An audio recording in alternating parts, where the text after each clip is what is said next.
marching on through to week 7. Ladies and mostly gentlemen, welcome into the SpringBlake College Football Show. Today is Friday, October 10th, one day away from a glorious week 7 and our third episode of the week.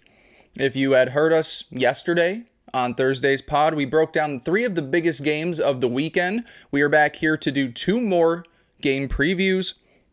We're going to finish up our best bets of the week, and as always, we'll have a hell of a lot of fun while we're doing it.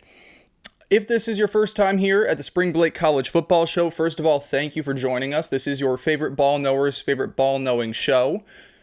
I want to figure out an acronym for that. What would it be?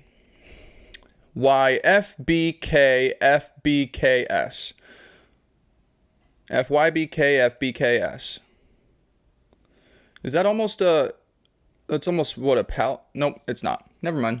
Palindrome? Is that what they call those? Either way, this is your favorite ball knower's favorite ball knowing show. If you are here on the YouTubes, please like this video. Please subscribe to the channel if you like what I have to say. Even if you don't like what I have to say. Hate subscribe, hate like, hate follow, hate comment, do all that stuff. I appreciate that just as much. It's still support. If you are watching, thank you for watching us there. If you're listening, Spotify, Apple, wherever you get your podcasts, please leave a 5-star review. Please subscribe to the channel. Any support you guys give me, I try to give back tenfold worth in content. Speaking of content, you can also head to our socials at SpringBlake CFB. That is both on Twitter and TikTok. Quick shout out to the TikTok.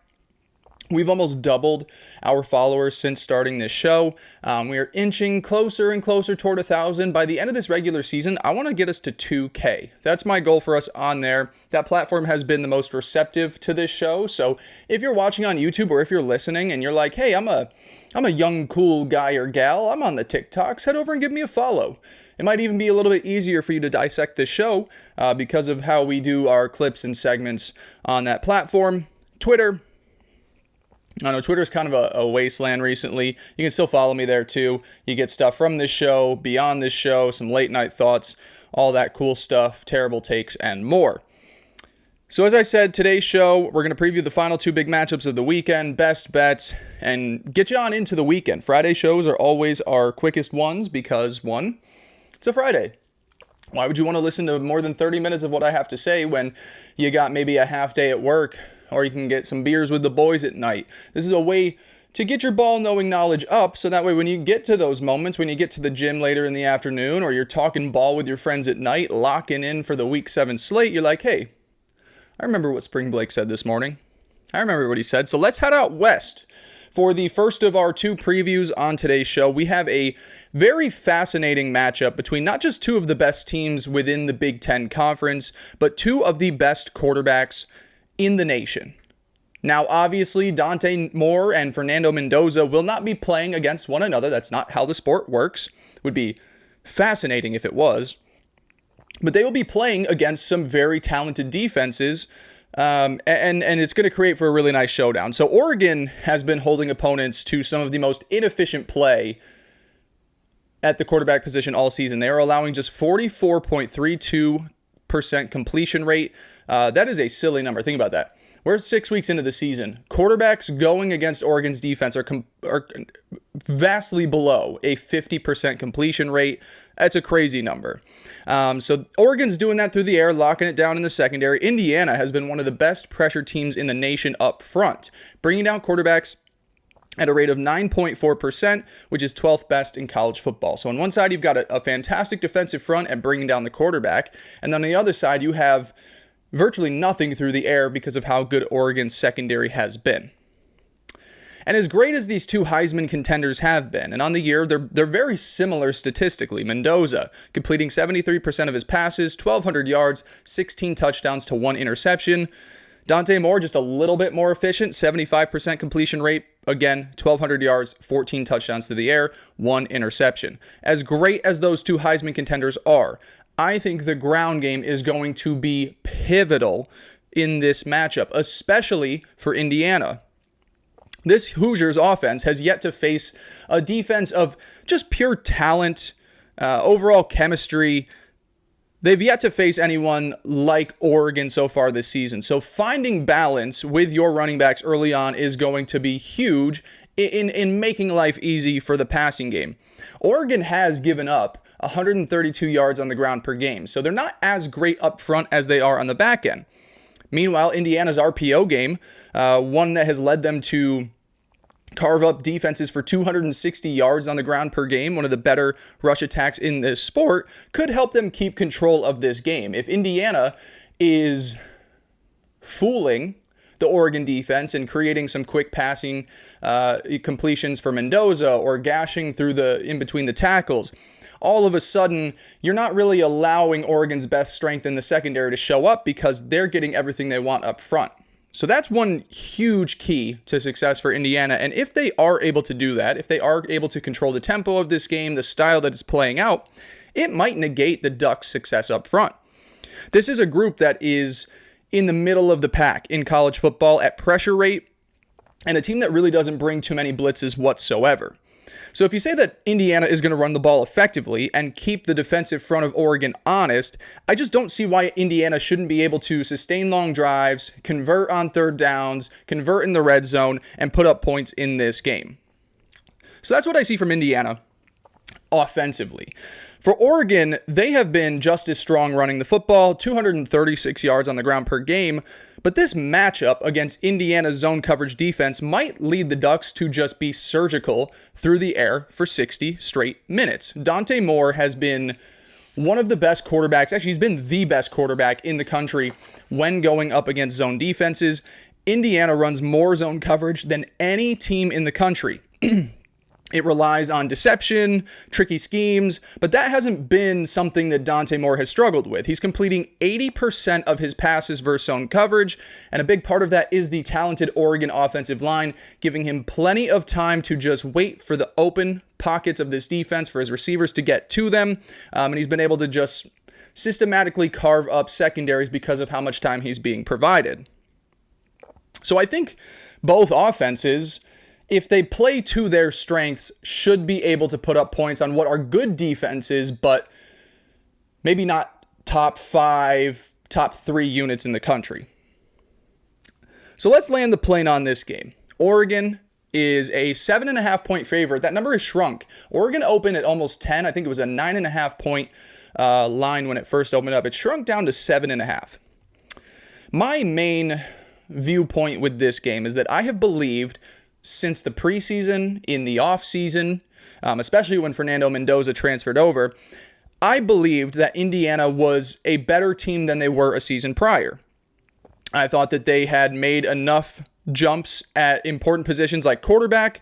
I thought their trench play got bigger and deeper. And as the year has gone on, they have seen some really nice development from playmakers outside of Elijah Surratt. Last year for Indiana, it was the Surratt show. They had a room of tailbacks and a couple other playmakers, but it was really like, we've got a wide receiver one, and we're just going to spam that button. I think the last few weeks, you've started to see guys take on larger roles at tailback, at wide receiver, tight end, that is making things easier for this offense to operate.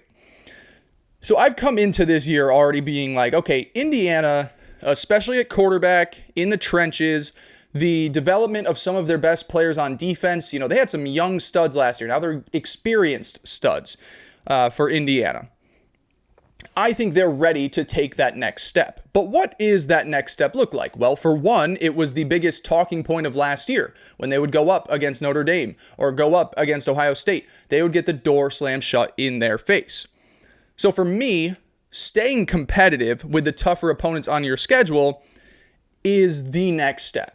And this is the moment for Indiana to do that. I think that the Indiana offense will be able to do its job. I do think they can get past 21, 24 points in this game against what is still a very good Oregon defense in what would be the Hoosiers' best performance against higher level competition under Coach Sig. And while I don't see Indiana pulling off the outright upset, I think they're going to lose a close, hard-fought battle to a final score of 31-26. Oregon wins, Indiana covers in what I think could be one of the better games we see all regular season, because I just think both offenses are going to exchange punch for 60 straight minutes. So again, it's still going to be a game where you say like, hey, Indiana is taking that next step. They proved that they are a better team than what they were last year because they went into a really tough road environment, traveled across the couple of time zones to get there, took on what is one of the best teams in the nation. They didn't get the win, but they were oh so close. So give me Indiana to cover, give me Oregon to win. Really excited to watch this one unfold late Saturday night. My name's Blake. Now, before we kick it over to our second and final game preview of this show, I did want to do 3, and time restraints, all that. It's a lot to get in on a Thursday, Friday show. We cut Georgia at Auburn. Georgia 3.5-point favorites in that one. I'll give you my quick analysis on that game. Georgia good, Auburn bad. Auburn desperate, Georgia still good. Give me Georgia to win and cover in that game. And we spoke about this in the preseason. Like the way Auburn's schedule starts doesn't make life easy for Hugh Freeze if he wants to keep his job. Really interested to see. If it's like a close one, okay, we can let this thing continue for a little bit. If Georgia comes in and just smokes them, I wonder if that will be the nail in the coffin where maybe it doesn't happen Sunday, but you look at that result and say, yeah, this is the point where we reach no return, where we decided that the Hugh Freeze era was not going to get us past the lows that we have been in over the last few seasons. So that's my quick breakdown on Georgia-Auburn. We're not going to do a full deep dive because we're staying on the West Coast. It is a Friday show on the West Coast. We are going to take our previews down to Southern California, where the USC Trojans are hosting the Michigan Wolverine in a rematch of one of the more electric games from the 2024 college football season. Back and forth affair. Michigan hits a couple of late, huge chunk runs to win that game. I was at a wedding during that game. I remember watching the start of it at the hotel room before we had to go over. I remember sitting. I'm a bad person. It was a family wedding, so I don't feel too bad, but I was sitting at the dinner table as food is being fed, and I had my phone propped up watching the end of Michigan USC. Love you, Brooke. You're a great cousin.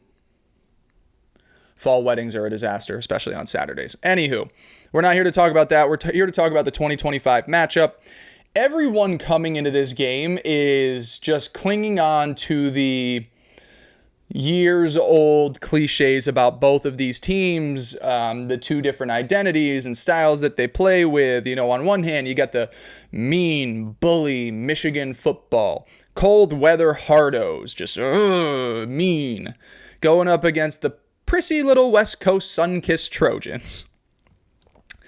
But I think that this game warrants more respect to the Trojans in this. I believe Michigan is that. I don't view USC, especially this season, as this West Coast sun-kissed bunch of pansies. You know, this is a much developed Trojan team under Lincoln Riley. It is not one of the worst defenses in college football or one of the worst run games in college football like they were in 2023. They were a little bit better in 2024, but still on the lower end. This season, USC is running at 227 yards per game, which is the 16th best mark in this sport. And the defense, while not miles better, is up in the 50s now in yards allowed per game, points allowed per game, and have one of the best sack rates in the country too. That was what stood out the most to me about like where USC has seen its most growth. They have the 9th best sack rate in the nation, bringing down quarterbacks at a rate of 9.5%. We just talked about how great Indiana was. I believe they're at that same number, 9.5. This isn't your roll over and get beaten up by bullies USC football team. This is a much developed group. Now, all that said, they had yet to face too many great teams through this part of the season. And if I was sitting here on yesterday's show being like, well, Mizzou, they look great on the stat sheet, but they haven't really done it. They haven't really shown me it. I can't come out here and confidently say, like, USC, the stat sheet is telling me the truth. Well, the eyeball test against Illinois was a little alarming for the Trojans. They lost the running battle by 50 yards.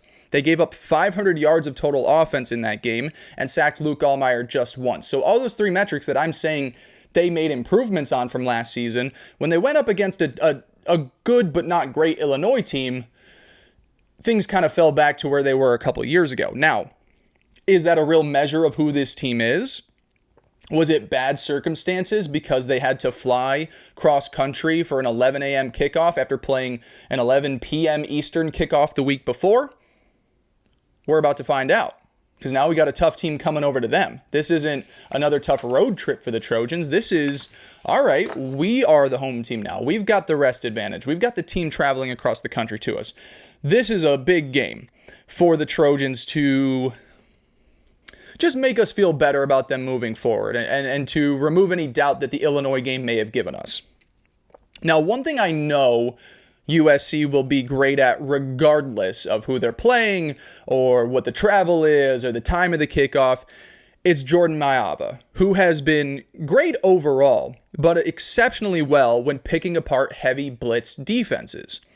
He's averaging 12 yards per attempt when blitzed, has the 4th highest passing grade in the sport when blitzed, and has only taken 2 sacks due to both his ability to stand strong in the pocket and deliver throws in those high-pressure situations, and also the mobility to drift around the pocket, escape and find space on the outside, extend plays. He has tore up defenses when he's being blitzed. A lot of that also comes into the terrific play of its wideouts. Mekhi Lemon has been one of the better wide receivers in the sport this year.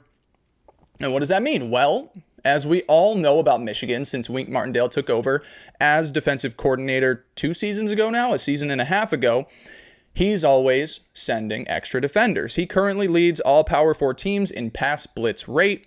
That's his bread and butter. It was in the NFL. It is here in college. It's worked out against teams that don't know how to plan for it. And then in other situations, when Texas came into town last year, they were like, oh no, we've got receivers and a talented quarterback. We're going to be able to pick apart this defense no matter how many guys you send. So that's what I think of USC and why, despite the maybe inflated numbers against lesser competition, I still think that they can have a good showing here against the Michigan defense. For Michigan, you know, they got its head coach back last weekend against Wisconsin. And the same frustrations I have had with this Wolverine team continued to pop back up. Now, they didn't have to do all too much to comfortably move past Wisconsin. That's just how bad Wisconsin is at this point. But the very same boring run, 3rd and 8 pass popped back up, was back in play, and just led to a predictable and inefficient offense. You know, the score was decisive in that game, but Michigan was 5 of 12 on 3rd down. A lot of those were 3rd and longs, and they still were outpossessed by the Badgers. It was narrowly, but you would expect a Michigan team that's winning by 14-plus points to have leaned on Wisconsin. This was a very misleading result where the Badgers kept it a lot closer, and I think a lot of that had to do with the fact that Michigan, they're just bland right now on offense when Sharon Moore is leading the way. I am on the record as late as last season, the preseason, at points of this season, that I am not a Sharon Moore guy. He just doesn't do it for me in today's college football. I think his mantra offensively isn't something that is properly fitting the current personnel that he has here at Michigan. He hasn't shown me much of a willingness to play into Bryce Underwood's athleticism and mobility, something that we did see Biff Poggi utilize in the few games where Sharon Moore was suspended. I thought the offense looked at its best when Sharon wasn't calling plays. He was back against Wisconsin, and I thought they had some struggles there again. They did, in that game against Wisconsin, get a couple of big games out of their wideouts for the first time in what feels like forever. Donovan McCulley, Andrew Marsh combined for 192 yards, but that was all against what has been one of the 15 worst passing defenses over the last 3 weeks. So was it the emergence of talented wide receivers, or did they play a game against a really bad secondary? I really worry in these situations, in this game for Michigan, where you're a young team and you're traveling, 2 time zones and you're playing one of your tougher games of the season, that Moore is just going to do more of the same. Maybe that's it. Moore just keeps doing more of the same, where he's going to try and protect his quarterback too much and therefore just roll out this stale, boring offense, which does help when you're in games that are 13-10. Michigan has won plenty of games by doing that. I don't think they're going to be able to do that in this game because I think the Trojan offense is going to be able to move the ball up and down against the Wolverines.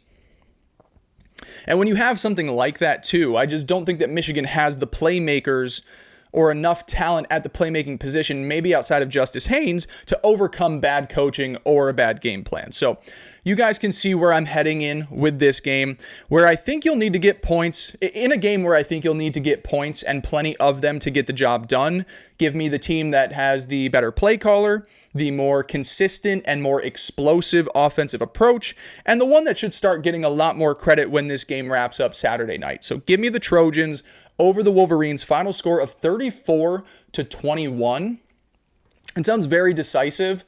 I just do not see Michigan's approach, and maybe it's something where they get some points in the second half and make it a little bit closer, but I have yet to see Sharon Moore as the offensive play caller for Michigan, or at least the guy leading the game plan, the guy that decides what this team is going to look like on a week in, week out basis. I just don't see them marching across the country and changing everything based off what we've seen over the last year and a half. When this offense is out there, it is run, pass, third and longs, and you just hope that you break a couple of runs. They'll be able to because they're Michigan, but when USC is putting up 30-plus points, I just don't know if they're going to have the right mindset for 60 minutes to keep pace with that. They might adjust it in the final 30. And this might be USC up a bunch, and then Michigan chops away in the second half because they finally open things up. But I'm still going to take a sizable win. Let's make the final score 34-24. 34-21 seems a little bit large, but I do really like the Trojans to get the win here at home. And that wraps up our game previews of the week. We've got one more thing to discuss. We are going to finish giving out our best bets for Week 7.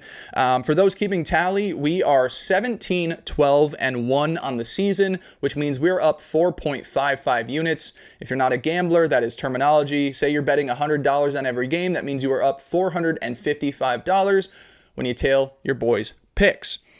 Now, last week, we ended up taking off, and that was an accident. I didn't mean to. I was out of town Friday through Sunday. I had too much to do at work, because crazy enough, this isn't my job. This is just what I do for fun in a spare bedroom. But we missed last week, which isn't a great thing, because we couldn't make money, but it's not a bad thing, because we didn't lose any money. We're back this week, ready to fire from the hip, and we've already given out 3 of our best bets in yesterday's show. We haven't announced the other 2 today, but we gave out 3 yesterday. Just as a recap, we are on Alabama, buying them down to -3, thinking that they are marginally better than the stat sheet darling Missouri Tigers. We are also on the Red River Shootout. Now, we're not taking a side in this one. I do lean Texas, but this total is now up to 45.5. And that is baked into the fact that they expect John Mateer to play. I would be surprised if it keeps rising. If it does, let that thing go up as high as they want. We are responsibly hammering the under in this game. With Mateer, without Mateer, this number makes no sense. The fact that it's going up makes no sense. I think this is going to be one of the more disgusting games we watch all weekend. Now, not disgusting in the fact that we won't enjoy it, but the final score, I could see this being 13-10. I could see it being 10-6. I would be surprised if this game gets past 24 points. So they're sitting here and giving us 45.5 while we're recording this. We are going to responsibly hammer the under. And I'm doing something here for the first time on this show. And that's not saying much because we started this show in the preseason, in fall camp. This is the first time we are going double. We're going a double unit play on this. All of our best bets are 1 unit. The under in the Red River Shootout is going to be our first 2-unit play. We are doubling that up for the record books. I feel that good about this under here. Nothing about this game screams to me 46-plus points. Nothing. Give me the under. First 2-unit play on the SpringBlake College Football Show. Double whammy there. That's 2 of our plays. Alabama, the under in Red River. The last one we gave out on yesterday's show was Florida plus 7.5 at Texas A&M. Anything over a touchdown, I love, and I think the Gators will at the very worst lose this thing by 1 possession. So now, for our final 2 bets, best bets of the weekend, I am adding Clemson, -14, and yes, that does mean we're buying another half point down here we'll take a push even if it's 14, but we're getting this down to 14. I don't want to get screwed by 14.5. Clemson, -14 at Boston College, Saturday night. I still think Clemson is a significantly better team than the Eagles are. And while Clemson's season is almost certainly come to an end, really before it could even get started, they're a team that is still going to try and flex on some of these opponents to gain your attention down the stretch. Clemson wants you to be thinking about Clemson, even if the season's done. They want you to look at that box score and say, what was that? That was why they're up 35 or 31-3 over North Carolina in the first half. I really like Clemson to win big here at Boston College. And then I didn't give this one out during our previews because I wanted to buy us some time at this segment here. But as you could tell, I feel really good about USC on Saturday night. So we're going to take the Trojans -2.5 over Michigan in what I think will be a very strong, convincing win for the Trojans and propel them closer to a team that's being taken seriously in the second tier of the Big Ten. Those are our 5 best bets of the week. Again, a double unit play for the first time in show history. We're breaking the barrier here at the SpringBlake College Football Show. I'm assuming this was a pretty quick one. I don't have a timestamp right now, but I'm assuming we got out of here pretty quick. Thank you guys for tuning in. Enjoy the electric weekend of college football we are about to be blessed with. We will be back on Monday to talk about it all. We'll talk what we saw, what we thought we saw, what we saw, and what we saw. Not really any much to say beyond that. Thank you guys for tuning in. I love you. I appreciate you. We'll talk to you on Monday. Peace.